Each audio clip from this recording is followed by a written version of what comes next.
どうも、きみまろです。最近 YouTube や Instagram できみまろさんおすすめのカフェを教えてくださいとか、いつもコーヒー豆はどこで買ってますかとか、髪はどこで切ってもらっていますかといった質問をいただくようになってきました。このチャンネルではよく買ってよかったものやおすすめのアイテムの紹介なんかはしていますが、お気に入りの場所とかおすすめスポットみたいなのは詳しく紹介したことがないなと思いまして、今日はそういったマイフェイバリットスポット、僕のお気に入りのスポットをジャンル別に一つずつ紹介していこうかなと思います。気に入ってる場所は結構多いので、一つずつ厳選するっていうのは大変だったんですけども、厳選してね紹介してみようかなと思います。僕は今まで十数本撮っている東京 Vlog っていうシリーズがあるんですけど、その中で立ち寄っているお店なんかはね大体お気に入りのお店なんですけども、Vlog だとね詳しくは紹介できていないので、今日は僕が頻繁に立ち寄るお気に入りのお店、こういったところをね詳しく紹介していこうと思います。では、きみまろズマイフェイバリットスポット行ってみましょう。では早速紹介していきますけど、まずはねお問い合わせも多いお気に入りのカフェから。カフェは今までね相当数行ってるんで、200店舗以上は多分行ってると思うので、それぐらいねカフェ巡りとか好きなんで絞るのがね大変だったんですけども、一つに絞りました。僕のマイフェイバリットカフェはこちらです。代々木八幡のパスです。こちらのパスはですね、お店の雰囲気がとても良くて、朝8時からもオープンしてるんですけど、いつもねオープン前からお客さんが並ぶ大人気店です。僕はランチタイムに行くことが多いんですが、その時必ず注文するのがこのねラッチパンケーキです。サクサクの生地に濃厚なブッラータチーズと生ハムが乗っていて、これがねもう絶品です。注文後20分ぐらいかけてじっくり焼いてくれるので、ちょっと待つんですけども、その分ね焼きたてがいただけます。そのままでもめちゃめちゃ美味しいんですけども、このねメープルシロップをかけるとより一層美味しさが引き立ちます。このダッチパンケーキは店内見渡すとほとんどの方が食べてるぐらいね人気メニューなので、もしパスに行かれたらですね、ぜひこちらを試してほしいです。一応15時までのメニューとかなのかな、ディナーでは頼めなかったような気がするので、ランチタイムまでに行かないと食べれないメニューだったような気がします。他にも朝から焼きたてのパンとかのテイクアウトとかもできて、クロワッサンとかはねめちゃめちゃ美味しいんですけども、それだけにねすぐ売り切れちゃうので、朝早く行くのをおすすめします。あとディナーはコースメニューがいただけるんですけど、これもね独創的で目で見ても楽しいですし、口に運ぶたびに驚きを体感できる料理なので、至福の時が過ごせます。食べるのが大好きな僕にとってはねほんと最高のお店です。朝から夜まで本当にクオリティが高いカフェです。はい、そういったわけでマイフェイバリットカフェは代々木八幡のパスでした。続いてはコーヒースタンドを紹介します。好きなコーヒー屋さんはどこですかとか、コーヒー豆はどこで買ってますかってお問い合わせが多いんですけど、これはねこちらです。マイフェイバリットコーヒースタンドは表参道のコーヒー豆屋さんです。ほんとここはねよく行ってます。豆屋というぐらいなので、コーヒースタンドというよりはコーヒー豆のお店なんですけども、表参道に行ったらここでコーヒー豆とドリップコーヒーをいただくことが多いので、お気に入りのコーヒースタンドのお店として紹介させていただきます。表参道の裏道に佇む黒塗りの日本家屋みたいな門をくぐると、壁一面にコーヒーバッグが並ぶね印象的な店内が広がります。今はコロナ禍もあって国内のお客さんが多いですが、以前は海外の旅行客の方が多いくらいだったので、国内外からね注目されてるお店だというのが分かります。ちなみにお店の名前はコーヒーという K から始まる綴りなんですけども、 C じゃなくて K になっているのはいろんな意味があるらしいんですけども、一つは英語で売店を意味するキオスクの K、 これを取って売店のような親しみやすさをイメージさせるっていうので K にしてるっていうのとか、あとは C から始まる普通のコーヒーとは一味違うという意味も込められてるそうです。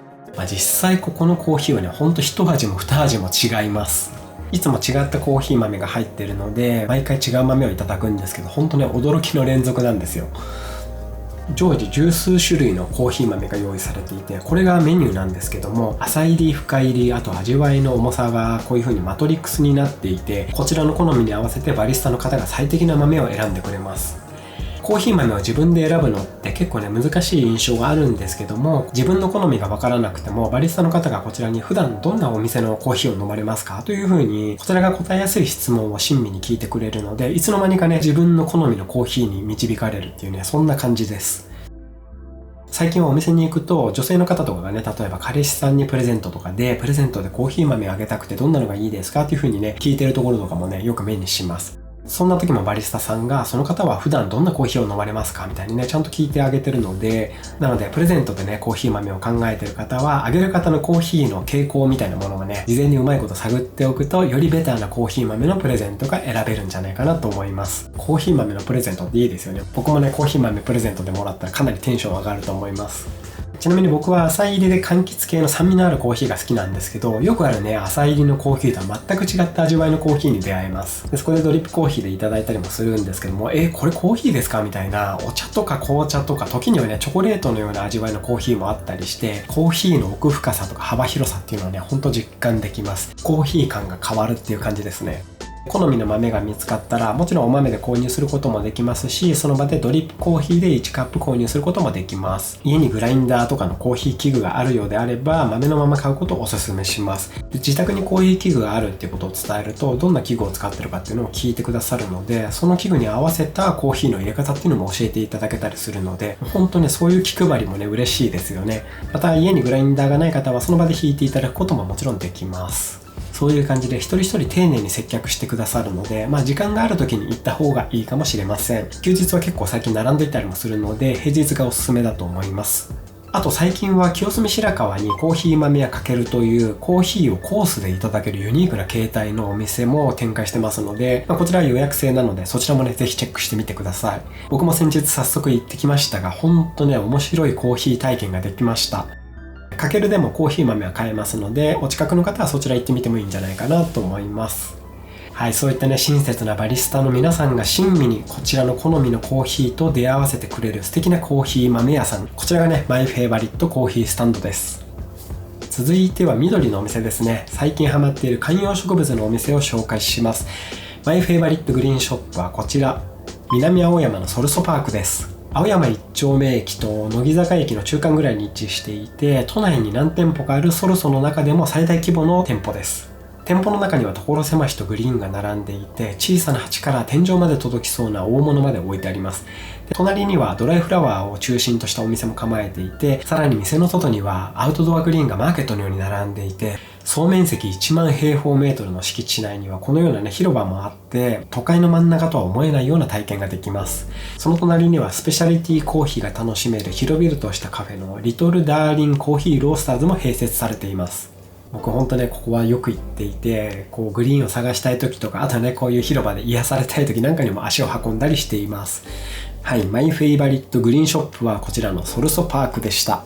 続いてはお気に入りの書店を紹介します。僕が一番好きな書店はやっぱりここですね。代官山の蔦屋書店です。僕は本や雑誌は最近は基本的には電子書籍で読むので、紙で購入することはほとんどないんですけども、蔦屋書店は近くに行ったら立ち寄るお気に入りのスポットです。こちらは代官山 T サイトという敷地内にありまして、このよく見ると T を組み合わせた壁面が3棟並ぶ大型書店になっていて、スタバとかファミマなんかも併設されています。国内の雑誌や書籍はもちろん洋書も豊富で、特にカルチャー誌とかアートとかデザイン関連の本は表紙を眺めているだけでも楽しいです。あとは旅行とか料理の本のコーナーも充実していて、海外のレシピ本とかも芸術的な盛り方をしていて、ほんと見ているだけで楽しいです。はい、そんなつい立ち寄りたくなる本屋さん、代官山蔦屋書店がマイフェイバリット書店です。続いてはお気に入りのヘアサロンを紹介します。マイフェイバリットヘアサロンはこちら、表参道のノラジャーニーです。表参道 Vlog でもこちらで僕が髪を切っていただいているシーンが出てきたりしましたが、もうね、ずっとこちらでお世話になってます。ヘアスタイルはね、やっぱり信頼できる方にお任せしたいので、僕はいつもこちらノラジャーニーのアガタさんにお願いしています。アガタさんはエロ髪美容師というね、肩書きを持つ美容師さんで、女性も男性もね、その人に合ったエロ髪にしてくれます。エロ髪っていうのは一応定義としては、異性から見て生物的に魅力的な髪型ということらしいんですけども、僕もね、いつも爽やかエロなヘアスタイルにしてもらってます。ヘアスタイルを映すシーンがないのでね、あんまりイメージできないかもしれないんですが、僕はね、常に爽やかエロなヘアスタイルにしてもらっています。ちなみにそのアガタさんも YouTube やってるので、結構ね、ためになることいろいろ語られてるので、概要欄にリンクも貼っておくので、ぜひご覧ください。ノラにはね、そのアガタさんの他にも親切で楽しいね、美容師さんばかりで、このね、みんなに会いに行くのもね、楽しみの一つだったりします。ノラはこの表参道のノラジャーニーの他に南青山に本店があって、あと都内だと銀座、吉祥寺、渋谷にもあって、あと大阪の梅田にもありますね。で、さらに4月1日から鎌倉にもオープンするらしく、このご時世の中でもとても元気なヘアサロンです。安心して自分の理想的なヘアスタイルにしていただけるし、気さくで優しいスタッフの皆さんもね、出迎えてくれるので、個人的にも大好きなヘアサロンですし、皆さんにも心からお勧めしたいです。はい、マイフェイバリットヘアサロンはこちらの表参道のノラジャーニーでした。続いてマイフェイバリット夜景スポットを紹介します。僕が一番好きな夜景が見えるスポットはこちら、渋谷スカイですね。渋谷スカイは渋谷スクランブルスクエアの屋上の展望台です。渋谷スカイからは渋谷を中心に広がる東京の夜景をね、360度何にも遮られることなく見渡すことができます。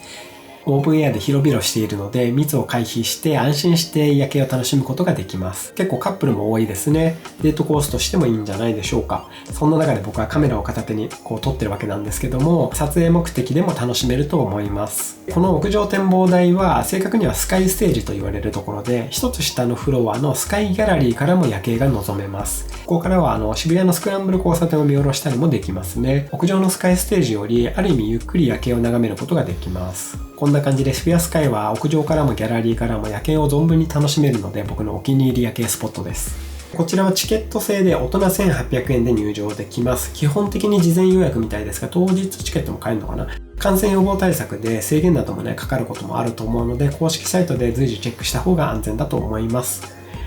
はい、そんなわけでマイフェイバリット夜景スポットはこちらの渋谷スカイでした。はい、以上ですね。今日は僕のお気に入りスポットをジャンル別に紹介いたしました。これから徐々に外出もしやすくなってはくると思うので、お出かけの参考にしていただければ嬉しいです。もしこの動画が参考になったと思った方はぜひグッドボタンをよろしくお願いいたします。また、よろしければチャンネル登録の方もよろしくお願いいたします。本日もご視聴いただきありがとうございました。ではまた次の動画でお会いしましょ